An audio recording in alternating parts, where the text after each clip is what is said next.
Hi and welcome to today's video. Today we'll be discussing the new cell organelle, another organelle, that is Golgi apparatus.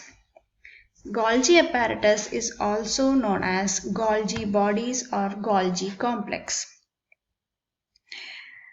And moving on to its discovery, the Golgi apparatus was first discovered by an Italian physician and Nobel laureate Camillo Golgi in 1898. It is visible in both light and electron microscopes, and the electron microscopic structure was described by Dalton and Felix in 1954.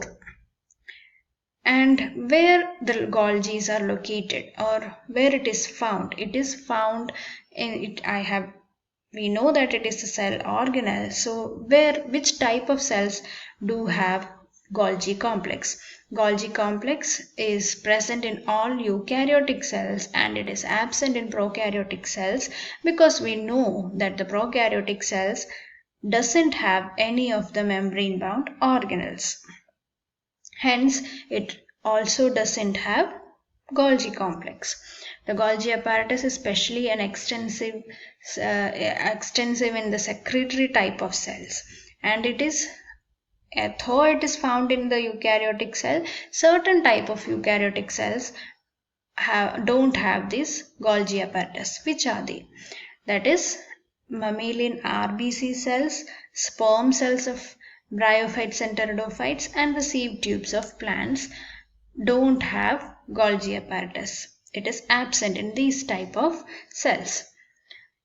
And coming to the number of Golgi bodies a cell contains ranges from 1 or a few in protist to 20 or more in animal cells and several hundreds in plant cells. They are especially abundant in glandular cells.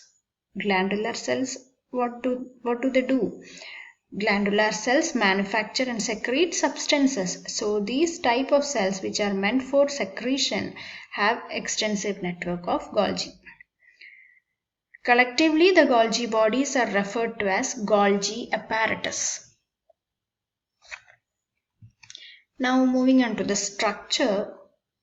About the structure, it is having three different types or morphological types of structures. That is, when an electron microscopic image is analyzed, it shows a central stack or a pile of parallelly arranged flattened sacs, that is called as cisternae, and another morphological structure is the tubules, and the third type is vesicles.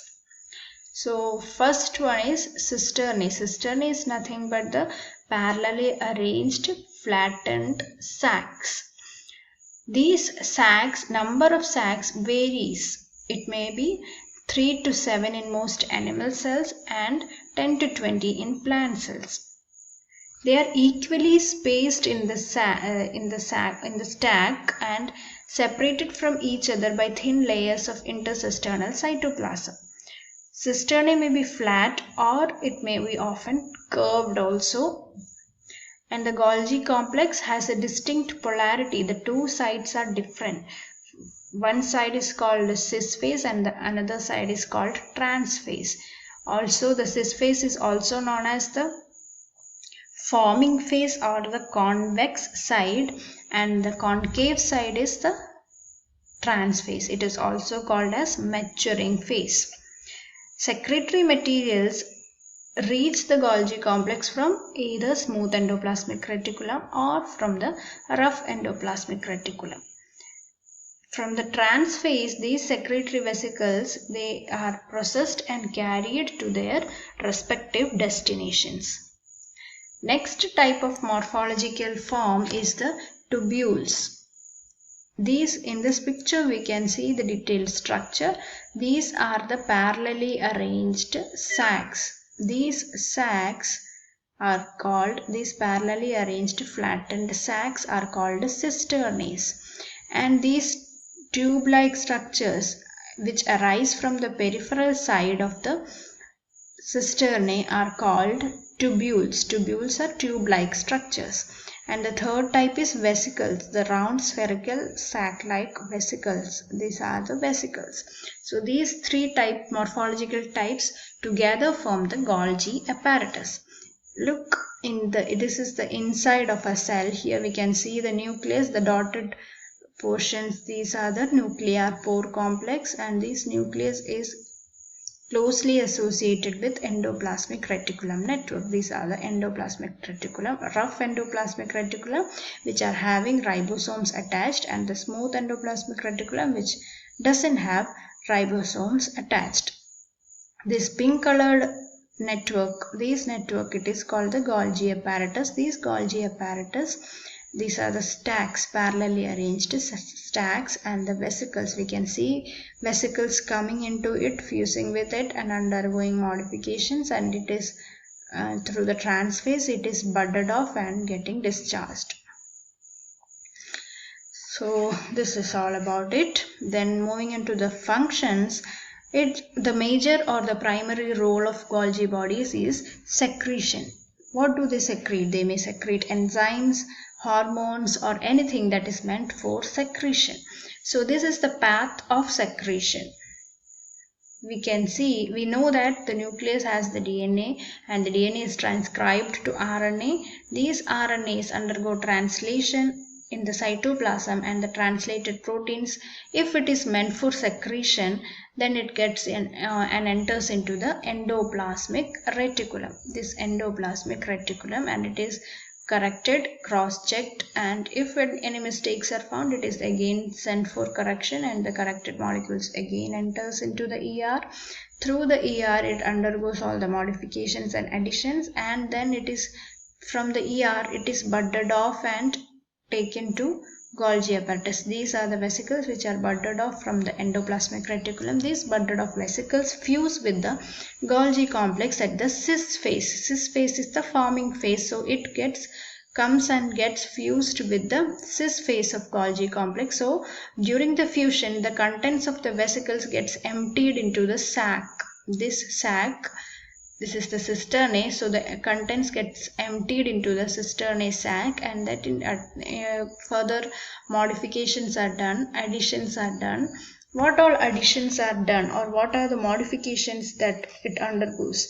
Most common alteration is the addition or modification of the short sugar chains, forming a glycoprotein when sugars are complexed, and a glycolipid when lipids are complexed with sugars. In many instances, enzymes in the Golgi apparatus modify existing glycoproteins and glycolipids made in it, and modify them and in the ER, and cleaving a sugar from their sugar chain, or modifying one or more of the sugars. So it may modify the newly formed glycolipids and glycoproteins, and also the already existing, or the cell that is having the old or existing glycoproteins. Both can be modified. The newly formed or altered glycoproteins and glycolipids collect at the ends of the Golgi bodies in the flattened stack membrane, and they are discharged or transported to their respective destination. If it is meant for secretion, then this is the transphase. After modifications, the proteins are filled in these vesicles, and this vesicle buds off from the transphase, and these are the vesicles. It are taken to plasma membrane, and this vesicle fuses with the plasma membrane and empties its content to the extracellular space. These are the secretory vesicles. So this is the path of secretion.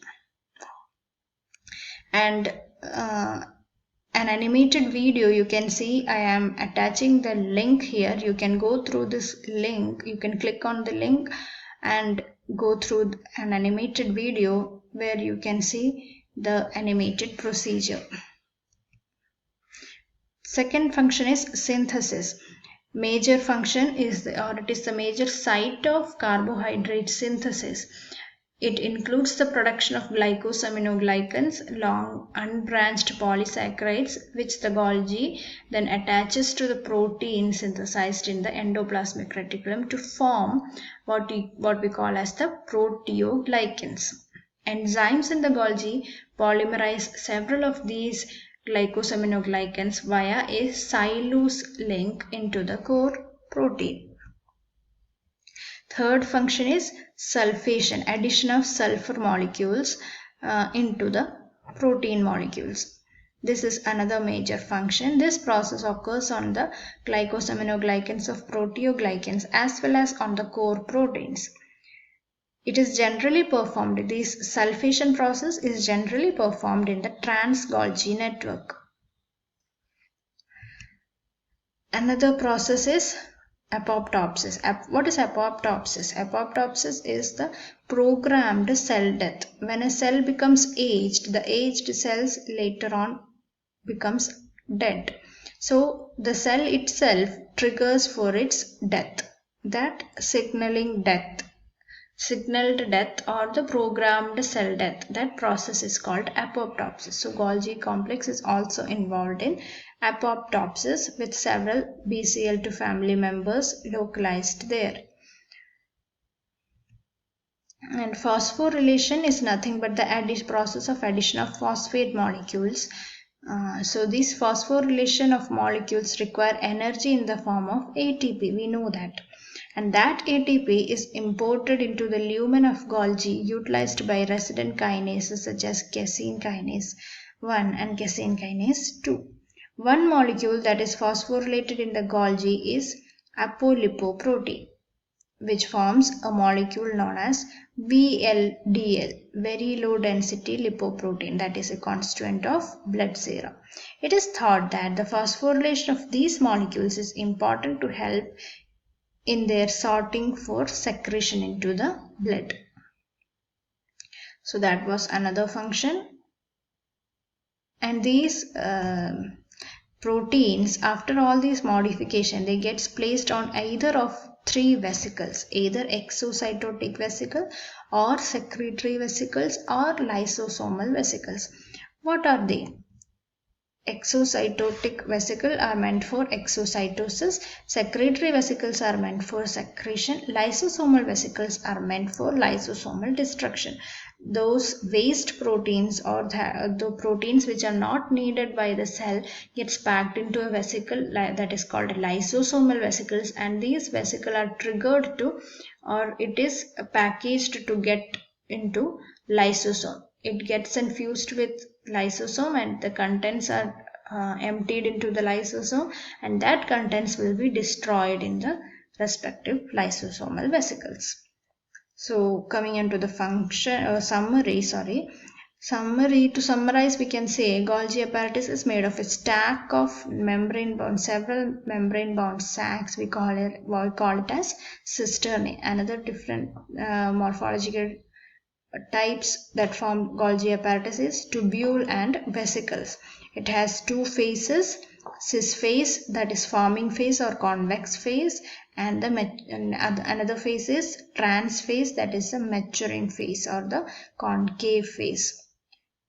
Vesicles carrying proteins come from endoplasmic reticulum and they fuse to Golgi apparatus at the cis phase. Through the cis phase, it enters into the lumen of the Golgi and undergoes all the modifications, that may be addition of several glucose or carbohydrate moieties, and thus the modified proteins comes and matures at the trans phase. At the trans phase, it gets entered into a vesicle and it is packaged into vesicles, and these vesicles are tagged with certain molecules, and these are the tags which take them to their respective destination. The packaged vesicles may be of three different types: exocytotic vesicle or secretory vesicle or lysosomal vesicles. Mannose 5-phosphate is the tag which takes the vesicle. If a vesicle is tagged with mannose 5-phosphate, it will be taken to lysosome for destruction. So these are the summary. Thank you. Hope you all enjoyed. Go through this topic very well, study well. Thank you.